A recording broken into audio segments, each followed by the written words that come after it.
DennyRadio is on the air. Here's your host. Please stop. You're just embarrassing yourself. Denny Schaffer on Talk 920. Welcome back. Wednesday night show. 6 days from Election Day. I don't know about you. I get fired up, man. I can't wait.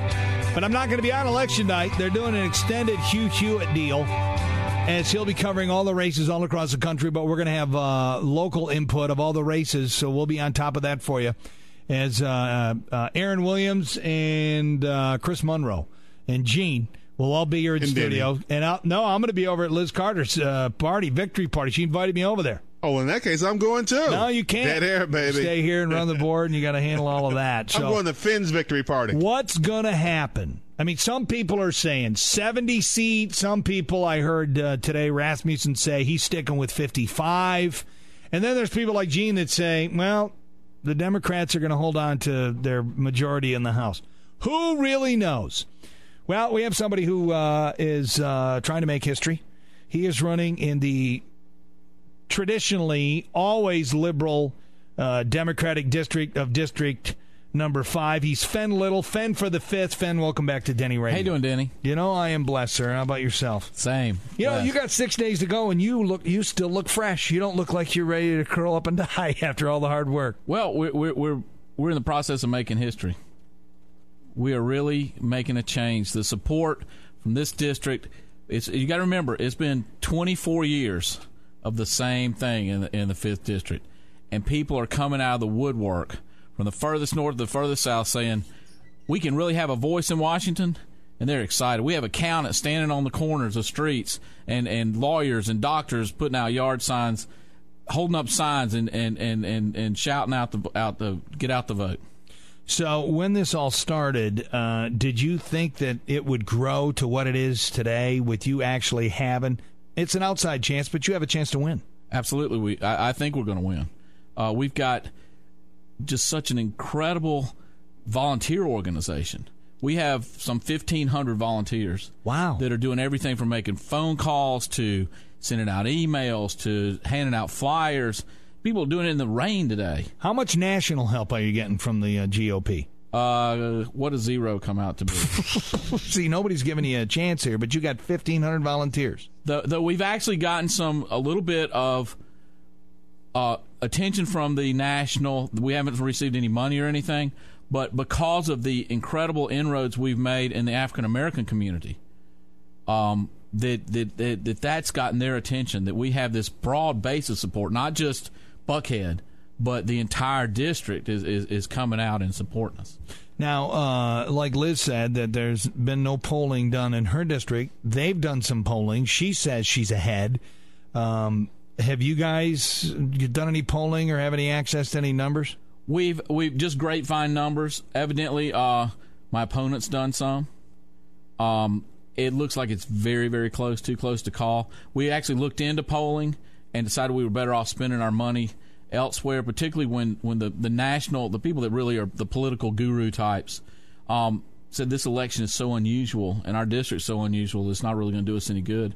And then today's news from Oregon, I believe it was I forget which candidate it was, but they had done a poll in the same district on the same day. One poll said that this candidate was ahead by 12 points. The other poll said he was behind by 10.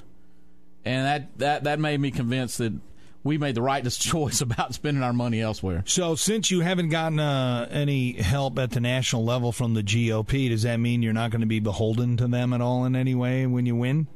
I'm not. I'm an independent. I'm a conservative, but I make my own decisions.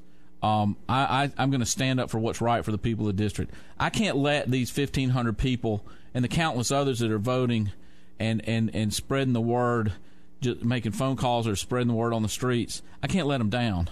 I've got to look after them. All right. His website is fennforthefifth.org. Now, it says here when you compare between you and your opponent, it says, you know, it's good stuff. Committed to represent all the people of the 5th District.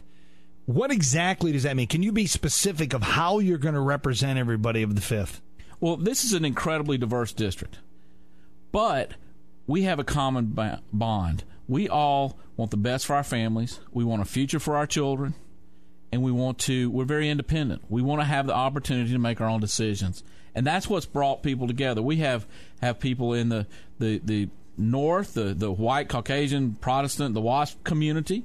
We have people in the African-American community. We have people in all the ethnic groups. We have people in the gay community supporting us. But this district, and we don't agree on a lot of things.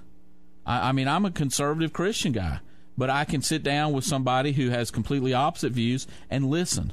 You remember back in the Reagan years, Reagan and Tip O'Neill would sit in the Oval Office, fight over political agenda, and have a scotch, but they respected each other, and some very good legislation came out of there. Even in the Newt Gingrich and the Clinton years, same thing happened. I don't know if they had the scotch, but they were able to have some good, solid legislation that came out of there. We have to respect each other, but we can differ vehemently, and we have to back up our differences. We can't just go start shouting, well, I don't like you because, you're a liberal or whatever. We have to listen and then present our case. We can't just throw cliches and attacks out at people. We have to be able to present our case and back it up. For instance, we have to be able to back up that lower taxes are what make the economy go. You can't tax your way. You can't spend your way out of a recession. So what would you say, what is the biggest piece that's missing for your district? What's not getting done now that will be getting done when you win? Well, in this district, obviously, we have an incredible job situation. I was at a church down off of University, one of the poorest areas of town, almost 80% unemployment. These are all construction workers. They don't have jobs. They're desperate. Almost all of them were Democrats, but they all came up to me, to one. I think 2 people left early, but all the rest of them talked to me about what can be done. We just want our jobs. We don't want handouts. We want just a little help getting past this bad time. And that's what we've got to do. We've got to listen to the people. We've got to use common sense. The health care bill, which they actually call, in the courts in Florida, they're defending it as a tax. And it really is. It's a tax bill. And we have to call a spade a spade. We have to go in there and quit being lazy as congressmen.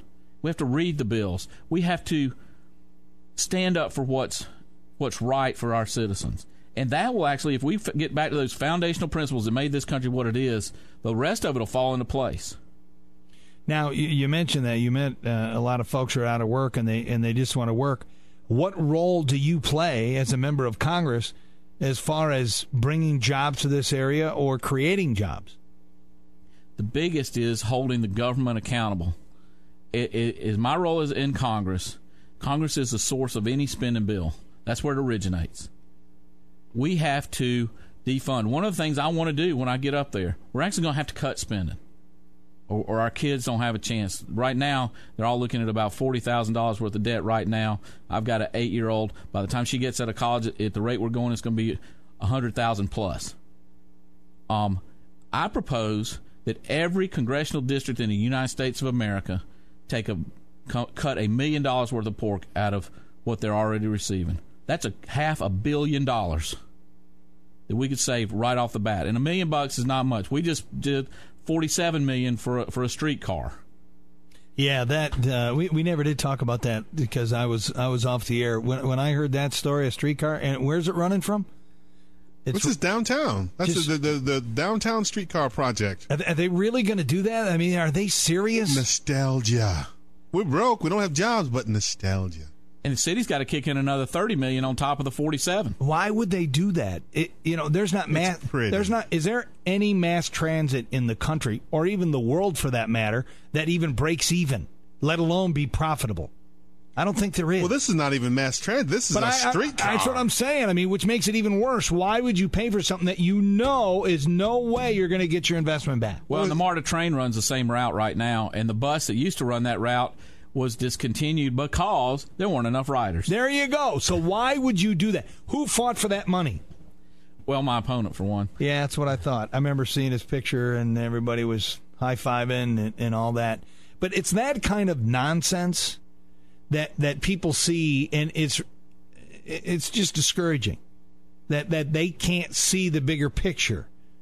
I mean, that might be a great photo op, but the reality of it all, there's a reason why streetcars aren't here anymore. It's because people have their own vehicles. They have their own mode of transportation. Back when streetcars were actually popular, most people didn't have cars, and most people lived in the city. So it was a smart thing to have.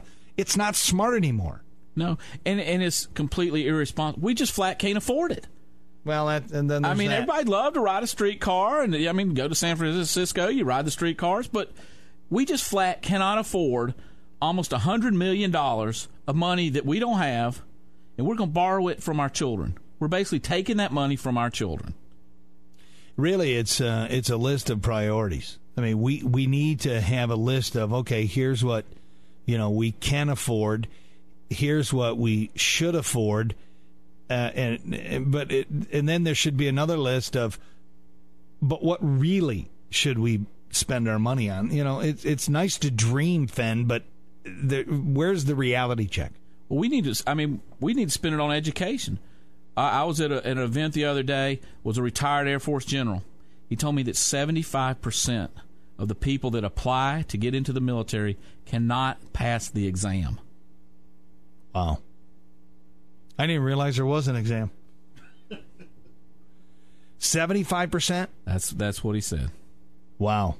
That's pretty terrible. So they actually turn people away. I didn't even realize that. Well, I guess they would do that. I always thought it was for like health issues and stuff. Sorry, son, you're just too dumb.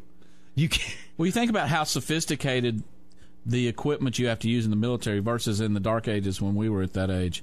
You can't be just barely competent. Right. You have to know what you're doing. You have to know what you're doing. All right. 770-226-0920. Outside of Atlanta, 888-920-2665. You have any questions for Fenn? His website is fennforthefifth, and it's 5th.org. You find out all the information you want to know about him. We're going to take a break here shortly, and then we're going to come back for another segment. How are you doing financially? Because, that's where the rubber meets the road, man. Is there money coming in? Are you on TV? What are you doing? We actually start TV Friday, I believe it is. We can always use more money. The more money we get in at this point in time, the more TV and radio segments we can do. We've got our people that are out there on the streets every day, knocking on doors, spreading the word. But those things are expensive. We've at least got enough to get going. And we're going to finish strong. We've got an incredible cadre. We had, like I said, 1,500 volunteers. We've got some 2,000-plus yard signs that are in people's yards that people have asked for them and said, give me a yard sign, and I want to help spread the word. So that's a lot. And we're really making an impact. But we do need, it's coming in better than anybody ever thought we would. I believe there was something when we first came out that said, we'd raise $10,000 or $15,000. We're somewhere in the